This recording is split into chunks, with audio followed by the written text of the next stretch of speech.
Good morning and welcome to my channel. My name is Shoshana, and I want to talk a little bit about ancestral healing, feeling tested, and when you feel like your energy is being attacked, or when you feel like there are dark energies trying to pull you down as you're going through this awakening. And this is all coming up because there is young man that I'm working with, that we're in correspondence. It was also on a very deep and meaningful spiritual path. And he sent me a question, and I kind of want to go over the different points because it's such a important thing to understand. So he says, "Hey, Shoshana, I just have a question. After going through such an intense experience and shedding many things, especially collective energies, it's like certain energies are almost trying to bring me down and deceive me. Just seeing if you have any tips on protecting my energy." And then he goes on and says, having trouble distinguishing my own energy from others. So I kind of want to get into what is ancestral healing, because we're shedding energies or shedding consensuses or conditioning that is generational. So when uh, we are the living point of all of the generations that have come before us. So we are the PowerPoint. We are on the front edge. This is our turn. It's like life is passed on. It's like a relay race, right? You run a while, you pass on the torch. The next person runs a while, passes on the torch, and each person is given in this ancestral line is given the torch, and then they have the opportunity to take all that their ancestors have brought forward and given it to you to work with, and all of the outside conditioning that society, because you have all these runners alongside you and you've kind of been going along this path together, so you can look sideways and you see all of the people around you are at this in this same plane. They're also holding that life light from all of their ancestors and all of their ancestors conditionings and beliefs, and then you have like the individual and the grandparents and the grandparents and the great grandparents and all of the lineage, my own lineage. And you also have humanity as a whole. It has been adjusting and shifting, and you can kind of see it like an energetic flow that is a much slower flow. But not only do you belong to your own family lineage, you also belong to a societal belief and way of being and expectations, the unwritten laws of what is acceptable and not acceptable. And you can see that in different places in the world, in different countries, the expectations and the societal beliefs are completely different. What is accepted in one country is completely unaccepted in another country, and you can see that it is all conditioning. We are so malleable, our minds are so flexible that we can be taught to be any which way. And so our individual life light is also influenced by the entirety and including our ancestors. So our ancestors, not only did they have their ancestral line, but they also had the influences of society. So we are the living point, the point of the living point, the now, the living point is the point that has the power. We have the power right now in our hands. We are the ones that can shift our entire family line from believing one thing to believing another. And many of these beliefs are passed on from generation to generation to generation. That's why when we begin to go through the spiritual awakening, taking back the responsibility, we quit blaming our parents, because we see that they were conditioned to be like they were, and they were doing the best that they could, even if what they could do wasn't that great. And so we have the ability to forgive them as well, because when you forgive, and it doesn't mean that the other person, you don't have to do it in front of the other person. When you forgive, truly forgive, is one way. It is one-sided. You can go and give that person your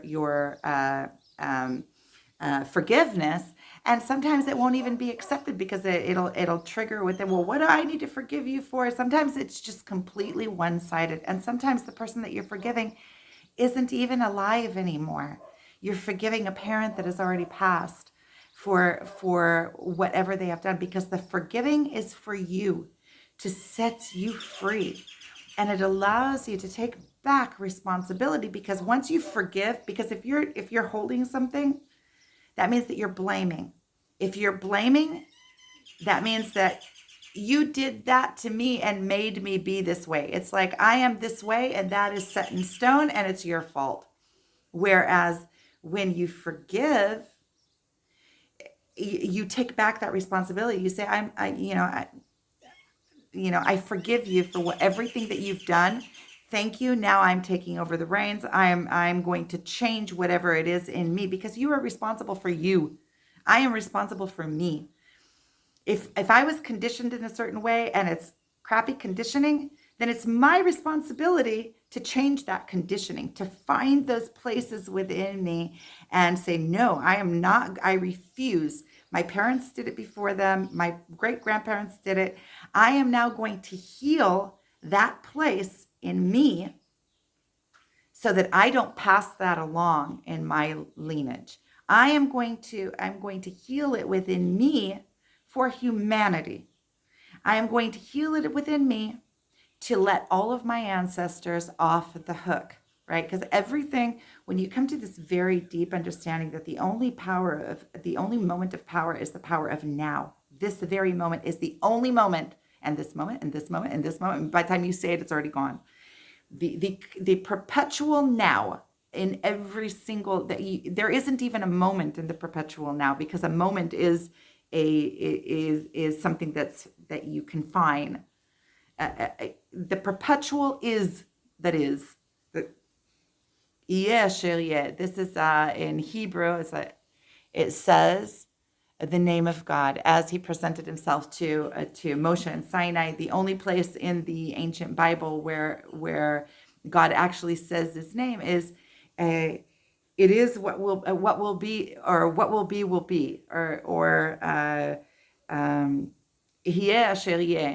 will be as it is, or it is as it is, or it's like the perpetual what is, forever and ever what is.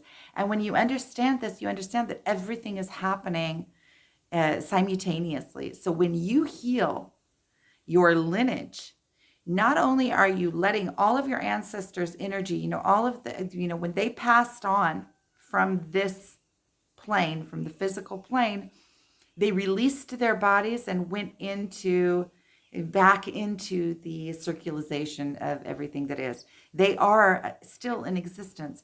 So you are healing yourself, but you're also healing future lines, and you're also healing backwards. Backwards, right? Time is just a perception so that we can conceive and perceive, so we can perceive all that is. But everything is in existence forever in the perpetual now. But we perceive it as a moment after a moment after a moment, because that is the way that time, matter. We are at a pinpoint where the meeting point, you can see it in mathematics if there's all sorts of lines, and we are at the pinpoint of the meeting point of so many different dimensions: the dimension of space, the dimension of time, the dimension of energy, the dimension of mass. And those are just the forms that we can see in the physical form. But there's so much more than that. There's so many more dimensions that are all in this one pivot point. We are in this one pivot point. That's why we can perceive so many. That's why during the spiritual awakening, we're expanding and moving outward through all of these different dimensions. And all of these different dimensions hold all of the lower vibrational dimensions within them as well. So as we pass into pure and purer light, we can still see the density. So we can still perceive and conceive. I talk about this a lot in my videos because it just connects to everything. And so that is what ancestral healing really is. We're healing and that is talking about it from a very human point. So we are healing the wounds of our ancestors. We are coming into a healed being, which also lets our ancestors off the hook for any kind of conforming that they did to us or for us, or no, to us. Didn't do it to us. That happened. Um, so it's like certain energies are almost trying to bring me down and deceive me. So that sounds, there's a couple of different ways that I want to come at this, because in one way, when we rise above, when we shed these lower vibrational fear-based energies, which are shame and fear and the limitations, they're all fear-based, yeah.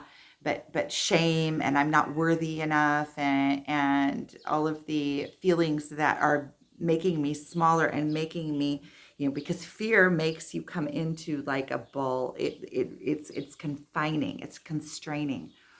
And when you start shaking them off and rising above them, then first of all, you start feeling like you're being tested, because you've gone through this, you understood it, and you're like, oh,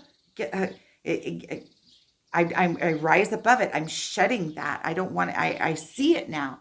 And so when you feel like you're being tested, first of all, it is being triggered in those same spots. Whereas before you shed them, you wouldn't be able to see them. You would just be triggered and you would be immersed in it. There's those places in your mind and there's places in your behavior that are kind of foggy, that you act on an automatic, and you get yourself always when you're acting on automatic and you're out of alignment, you're always getting into like sticky things, and they keep on coming back again and again and again in your life, giving you opportunity after opportunity after opportunity to repair them. But it's also just a matter of common sense. If you are out of alignment in a certain way, you're going, every time you come into stimulation with something that is in that area, you're going to hit up against that wall. It can't be different, right? So until you start saying, okay, there's a wall here, the first point is saying, okay, what am I doing in this situation? What is it that is making me continuously get the same results in my life? If you have relationships, first of all, you could be attracted to certain kind of people that trigger certain things in you, or again and again and again, you get into the same situations in your life with different people, but the energetic template is the same, because you're the same. So you get stuck with the people that get stuck with you in that energetic loop again and again and again, until you see it, and then you quit the loop. And then whoever is still in that loop will go find other energetic companions to go in that loop with. But you have overcome it. So once you overcome it, you're able to see it. And it'll be like you're being tested, because these things will still exist. These energies still exist, only they're outside of you now. And what once would have been a dance for you, now you're looking at it. Oh, I don't want to go there, but it feels like you're being tested, because it's still tugging a little bit at those points that you just healed. So they're still sore. They're still not all the way mended. Then they're scabbed over, but there's still a wound there. That means that you're still prone. The neurons in your brain are still wanting to go down the same thought process, right? You still have those, you haven't put new beliefs in place yet, but now you're outside of it. So even the fact that you can see those energies means that you've already risen above them. Now they're testing you. They're coming in, they're tickling you from here, they're tickling you from here. Are you really over it? Every single time that you see it and you're like, no, you are strengthening your new way of being. You're strengthening that closing point where those entities, those energies don't have an entrance anymore to you. So even just the fact that you are outside of it and able to see it already means that you shed it. So spot on. And that is the point in which you are strengthening that new belief system, that new rising. You are closing that door for those entities to come in. But right when you're still raw, when it's just happened, you've just come over this big jump and you've realized things and shed these lower vibrational energies, you're going to be right up above them. You're going to be right outside of their grasp. So you're still going to see them coming at you and trying to get in. And at first, it's kind of scary because you now see them, whereas before they were integrated within you. You didn't see them. You were just moving with them, and you were allowing them to move you.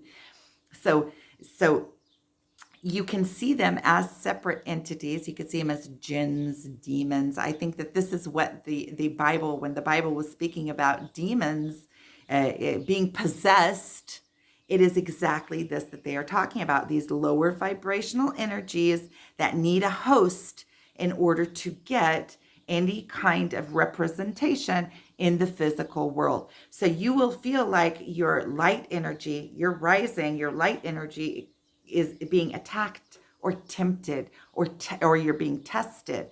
So a lot of times during the spiritual awakening, we feel like we're being tested. I'm being tested. But this is what it is. You're looking at it, and it is going to test you. You're going to come into those situations in life, altercations that once would have triggered you straight into going into that dynamic that was running your life blindly. So you are still going to get into those triggers, and every time that you remove yourself, so it's going to come at you in all the different ways. When you overcome something and you put in a new programming in your mind, a new way of believing, a new behavior, all of the old behaviors, you still have memory of them. You still have emotional memory of them. You still have the neurons in your mind that want to fire together. They want to go down that same path because it's a comfortable path. It's how you were conditioned. It's what you believed that you were until now. That's why change is so difficult, because you have to change everything. You have to shed everything that you believe that you are, but it's so rewarding. It's so rewarding. It is the most rewarding. It's candy to your soul. It's getting expression. It's your divine, coming back into your divine self. It is being who you were meant to be. It's rising into your God essence. The feeling is so light and so rewarding that once you're on the spiritual path, it is irreversible. You cannot get off. So don't worry. Once you're sparked, once you get that spark, even if you keep falling into this dynamic sometimes, or you get tested and you fall in, release yourself. Release yourself. Reinforce the new belief and say, okay, I did it. I fell in this time. It must be part of the process, because if I fell into it, it means that I wasn't completely over. It means there was something more that I needed to release. And maybe the release was going into that and falling into the trap and feeling so crappy about it that you'll never do that again. I've done things like that, fall into temptations that I know better. I'm still tempted, and then I fall into the temptation, and then after I fall into the temptation and come out, and I feel that immense, like, what are you doing? That those low vibrational, that just pure, like, what did you do that for? You were so good. And the feeling of that utter disgust within yourself, you don't want to feel that. And sometimes that's part of what you need. It's your pushing off point to get to the higher place, because I never want to feel that again. It's like when you feel that, it like marks you. It gets put into your final memory. The no way am I going down that path again. And that's the final kickoff that you need to get to your like rock bottom. And so you can also see these energies as actual energies. They are vibrations. They are vibrations that you are shedding. that were maybe from your ancestors, that things that you were taught, conditioning that was put on you, expectations that were put on you, especially if you have generations of expectations put on you. That means it has full force of all of your ancestors down into you on your living. You can see all your ancestors as if living their life through you, because you are the living point of all of your ancestors and all of their expectations, the way that things need to be. But this is your life. You're the one holding it. You're the one holding that flame right now. They had their opportunity. Their expectation doesn't mean that it has to be your expectation. You get to decide, even if it is deciding to leave religions that you're taught that you're damned to hell if you leave, or if you go against your entire family because you have your own belief. First of all, you can be assured that even if they're pushing against you, they can definitely respect you for having your own belief and working it out on your own. Because anybody that has a strong enough belief within themselves that goes against the ancestral pull, you have to have a very strong personality to make your own choices in that way. Sometimes it's beyond you and you don't think that you have a lot of strength. You feel like you were falling away or running away, or like you didn't have a choice in it. But that is still strength. So you can rest assured in that you are an individual thinker and that you are doing what is best for you. And this life light right now that is in your hand, you get to decide. It doesn't matter what all of your ancestors before you decided. And I'm sure that many of those ancestors were just copping out and following the mainstream, because there's so few that really stand up and make a change in the family line. Most people continue the family line, just continue it and continue, keep on passing down the same regurgitated crap, and don't really add a lot of their own individuality into that life light that they are passing along. And then there are few that just stand up and say, okay, wait a minute, what's my truth?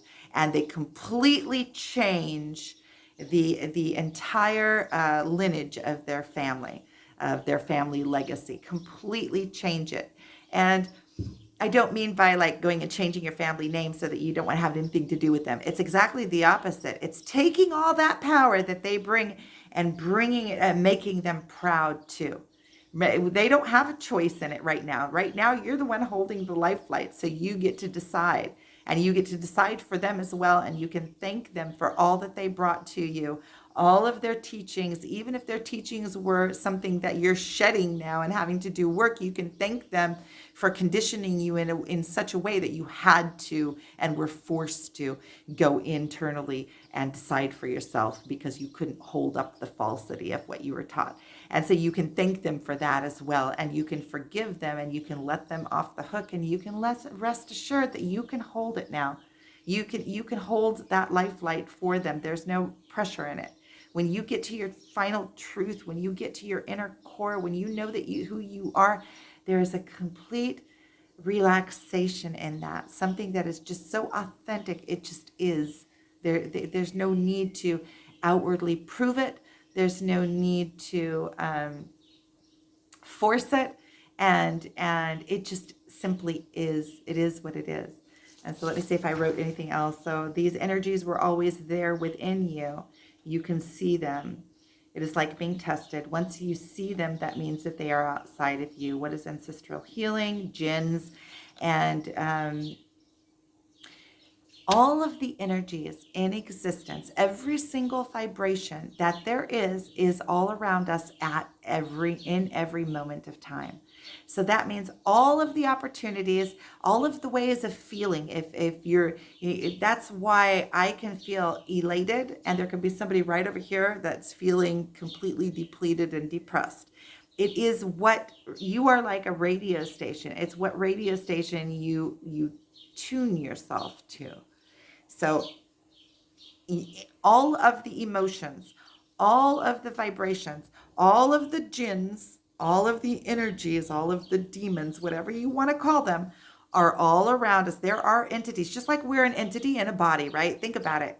You are an entity, right? You are this higher thinking, feeling being sitting inside of this physical body, right? How magical, magnificent is that understanding? When you understand that you are a being, an eternal being that is connected to everything that is, all of life.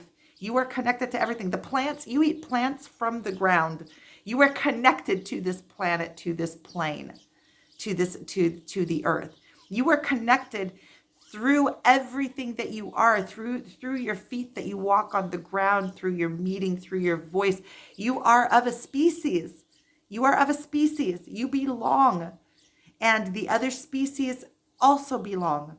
And we live in harmony. Well, right now we're a little bit out of harmony, but in potential, we are in a flow and a dance with all that is around us at all times. And because we are of everything, because we are of creation, creation flows through us. Watch the video that I did before. Creation flows through us. We are electrical points of that allows that we're like bridges between, because we are also this higher entity that is sitting within this physical body. We are a bridge between the ethers and the earth. We are of earth in the physical form. This body is a representation of what my higher ether like being looks like in physical form. And so we are bridges in being who we are, just in being of this species. There's nothing we need to do to be able to be it. And we are just in our existence, in the fact that we exist, we are a bridge between the 2 points. We are like that up there hanging. Where do I have it? That is the, how can I point at it? That is a Merkava, which has the upper and the lower triangles, right? It's coming down from heaven and going up from earth. And so so we are in our own essence, we are a bridge between the 2 worlds. And just like we are an entity, and you can perceive that we're an entity inside of a human body, there are other entities all around us. When you start going into deep meditative states and you start doing kind of out-of-body experiences, you begin to see these other entities. You begin to see them all around you at all times. And they don't have a physical body. So the only way that they can get expression, these jinns, the only way that they can get expressions. And I did a video about jinns, explaining what jinns are. So if you want to watch that, you have to look it up in my channel. It was a long time ago. But if you want to, when you understand this concept, right, it's kind of like there are demons all around you, but jinns are a little bit more precise explanation, I think. But with the jinns come into, it can only get expression through hosts. And you could see a physical form of a jinn would be alcohol, right? So alcohol, they also call it a spirit. So the alcohol sitting on the shelf doesn't get any kind of physical expression, right? Except for it's the way that it looks. It doesn't get that expression. In order for it to get an expression, it needs a host. And we are perfect hosts, right? Because if we take that alcohol and we consume it, we are adding the spirit of the alcohol to our spirit, right? Because it kind of takes our own personality and deforms it and conforms it into like a combined consciousness of our consciousness alongside or along with the consciousness of that spirit. You could see it that way. So that's a way that you can look at what jinns are. So there are jinns that aren't in form of alcohol or weed or any other kind of substance that we can, physical substance, right? So there are entities that are formless. They don't have a body in the physical world. So the way that they can receive expression is through us, through adding their power into a host. And where can they come in? In our darkness, in the places that we're not willing to look. In the places like in this message that I received, these entities are trying to come into my energy, right? Because once you look at your darkness, right, with there's places that we don't look are our weaknesses. Those points are where the jinns come in. Jinns, lower vibrational beings, whatever you want to call it, lower energies. But when you do your own shadow work and you start looking and you put your light and you take back control in those places and you're in complete control, there's no place for these jinns to be there. So it's like the shedding of those lower vibrational emotions, the lower vibrational beings. It's like shedding those energies, jinns, spirits, whatever you want to call them. You could just call it lower vibrational emotions if you wanted to. It doesn't matter what you call it. It is taking back control over the places that you have darkness. And when you do that, there is no place for you to be on automatic mode and the shadows, your belief systems in the shadows running your life on automatic mode. But once you release them, then you can see them outside of yourself. So it's kind of like coming back to a different way of looking, or kind of like the same way, but in different words, of looking at what these energies are that feel like they're attacking me, because they want, now they're you expelled them from you. They want to come back into you. And now they are, because they are not part of you, integrated within you, you can actually see them. You can feel them around you, swarming around you, looking for a passage to come in. And so I think that I can go ahead and sum this video up here. Thank you so much for watching. I hope that that was helpful, and I hope that it was understandable. Sometimes when I do these kinds of videos, I can see them very, very clearly in my energetically wise. I can see them very, very clearly, and I feel like words don't always do justice to it. And it's also kind of like a woo-hoo idea, kind of woo, something that 10 years ago, if I heard somebody explaining, I would have been like, oh, what is it? I could have connected, but I still, so it's one of those things that you have to take internally and be able to see the energetic patterns of it to completely understand it. But once you do understand it, you're already beyond. Once you do understand it, you have no choice but to apply it, because you can't unsee what you saw and you can't unknow what you know. So I am sending you guys so much love. Thank you so much for being here with me. I really appreciate every single one of you. And if you would like any more support, my website is below. Thank you so much.